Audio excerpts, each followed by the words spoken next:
Hi everybody, teacher Everson here once again with you. This time in this class I'm not gonna bring grammar, I'm gonna bring vocabulary. By the way, do you know what is this? It's to use to measure something, medir alguma coisa. And this one, it has two measures here, centimeter and inch, polegada. Let's study a little bit more of this vocabulary with me. Come with me. So here, we're gonna change here. Well, here you remember my blog, teachereverson.blogspot.com, for you to have some clues of English, grammar, structure. So check it out. But now, we're going to check these here. Measurement, medidas. Length, how long one object is. For example, a pencil.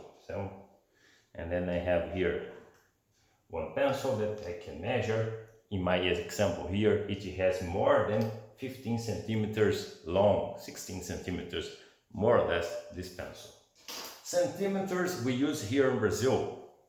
But abroad, in England, for example, and the United States, they use inch, polegada, foot, pé, 30 centimeters, about 30 centimeters, yard, jardas, almost a meter, quase metro. Capacity, how much a container could hold. Quanto pode armazenar, okay, some liquids. Right, for example, here we can use a cup, a pint. A pint is a big glass, 580 ml, more or less. Quase 600, almost a bottle, 600.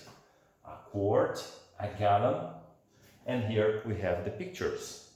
The cup, a pint, quart, and gallon. Weight. Weight is peso. Ounce, 1 ounce, uma onça, almost 30 grams, quase 30 gramas, 1 ounce.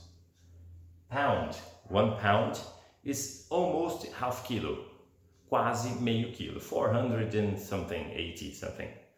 And a ton it's easy because it's the same that we have here in Brazil. 1 ton is 1,000 kilos, okay, uma tonelada. Thank you very much. That's all for now.